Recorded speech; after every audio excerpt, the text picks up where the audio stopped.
News for Asia ഒരത്ഭുതമാണ്.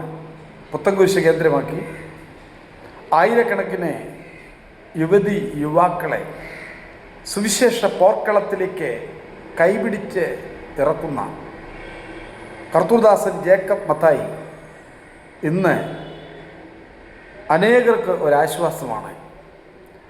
അദ്ദേഹത്തിൻ്റെ അനുഭവങ്ങൾ നമുക്ക് പ്രാർത്ഥനാപൂർവ്വം ശ്രവിക്കാം. അച്ചായൻ, എങ്ങനെയാണ് ഈ സുവിശേഷ വയലിലേക്ക് ഇറങ്ങാൻ ഉണ്ടായ സാഹചര്യം ഒന്ന് വിവരിക്കാമോ?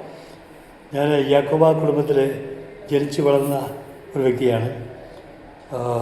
എന്നാൽ ജീവിതത്തിൽ യാതൊരു ലക്ഷ്യമോ സമാധാനമോ സന്തോഷമോ ഉണ്ടായിരുന്നില്ല. 1961 എൻ്റെ പ്രിയ പിതാവ് മരിച്ചു.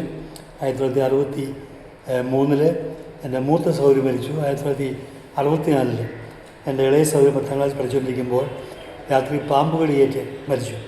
അങ്ങനെ ഈ 3 മരണം 3 വർഷത്തിനുള്ളിൽ നടന്നുകൊണ്ട് എൻ്റെ ജീവിതത്തിൽ ഉള്ള വിശ്വാസവും പ്രത്യേകിച്ച് നഷ്ടപ്പെട്ട് ജീവിതത്തിൽ ലക്ഷ്യമില്ലാതെ ഞാൻ എവിടെ നിന്ന് വന്നു, എന്തിനു വേണ്ടി ജീവിക്കുന്നു, എങ്ങോട്ട് പോകുന്നു എന്നുള്ള ചോദ്യങ്ങൾക്ക് ഉത്തരം ലഭിക്കാതെ ഞാനൊരു വളരെ മാനസികമായ സംഘർഷം അനുഭവിക്കുന്ന വ്യക്തിയായി ഞാൻ മുന്നോട്ട് പോയി.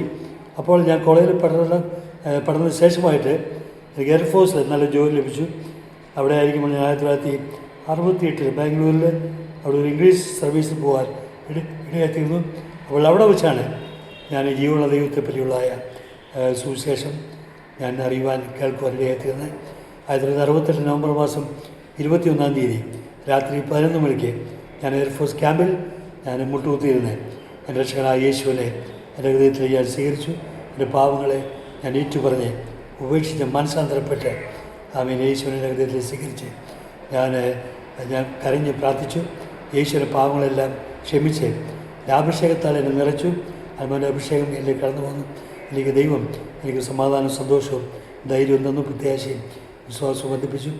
എൻ്റെ ആ സന്തോഷം 1968 ദൈവം തന്ന സ്വർഗീയ സന്തോഷം എനിക്ക് ഇന്നും ഞാൻ അനുഭവിച്ചുകൊണ്ടിരിക്കുന്നു. രക്ഷയുടെ സന്തോഷം എനിക്ക് തരണമേ, മനസ്സൊരുക്കുള്ള ആത്മാവിനാൽ എന്നെ താങ്ങണമേ. അപ്പോൾ ഞാൻ അതിർക്കമക്കാരോട് ഇതിൻ്റെ വഴികൾ ഉപദേശിക്കും, പാപികൾ നിങ്കിലേക്ക് മനം തിരിയും എന്ന് തിരുവെഴുത്തിൽ പറയുന്ന പോലെ രക്ഷയുടെ സന്തോഷം അനുഭവിച്ച പ്രിയപ്പെട്ട അച്ചായൻ സുവിശേഷ വയലിലേക്ക് ഇറങ്ങാനുണ്ടായ സാഹചര്യം ഒന്ന് പറയാമോ?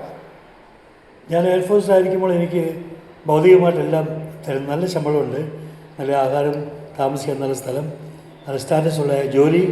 പക്ഷെ അതൊന്നും എൻ്റെ ജീവിതത്തിൽ ശരിയായ സന്തോഷമോ സമാധാനമോ തരുവാൻ സാധിച്ചില്ല.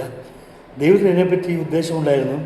അത് ദൈവത്തിൻ്റെ വിളി എൻ്റെ മേൽ വന്നപ്പോൾ ഞാൻ തീരുമാനിച്ചു എയർഫോഴ്സിൽ ജോലി രാജിവെച്ചിട്ട് പെൻഷൻ ഇല്ലാതെ തന്നെ ജോലി രാജിവെച്ച് ദൈവത്തിൻ്റെ വേലയ്ക്ക് വേണ്ടി ഈ സന്തോഷം വാർത്ത, ഈ നല്ല വാർത്ത ജനങ്ങളെ അറിയിക്കുന്നതിന് വേണ്ടി താല്പര്യം, ഒരു വിളി എൻ്റെ ജീവിതത്തിലുണ്ടായി. ഞാനങ്ങനെ ജോലി രാജിവെച്ച് 1974 എയർഫോഴ്സിൽ നിന്ന് പോരുകയുണ്ടായി.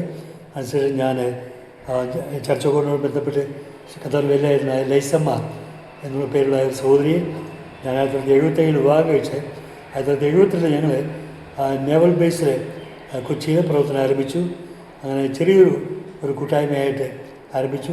1985 ഒരു ബൈബിൾ കോളേജ് ആരംഭിക്കുന്നുള്ള താല്പര്യം എൻ്റെ ഹൃദയത്തിൽ ദൈവം തരികയും ഞങ്ങൾ ഒരു ഘട്ടം വാടകയ്ക്ക് എടുത്ത് 21 സ്റ്റുഡൻസോട് കൂടി ഞങ്ങൾ ബൈബിൾ സ്കൂൾ ആരംഭിച്ചു. ആദ്യത്തെ ഗ്രാജുവേഷൻ 1988 അതിൽ പാസ്റ്ററെ നമ്മുടെ പാസ്റ്റർ PAV സാമൻ ഒരു പ്രാവശ്യം അവിടെ ഞങ്ങൾ ഗ്രാജുവേറ്റ് സർവീസിൽ പ്രസംഗിച്ചു. ഒരു ദിവസം അച്ഛനായിരുന്നു, മറ്റു ദിവസം ചാക്കോ സാറായിരുന്നു.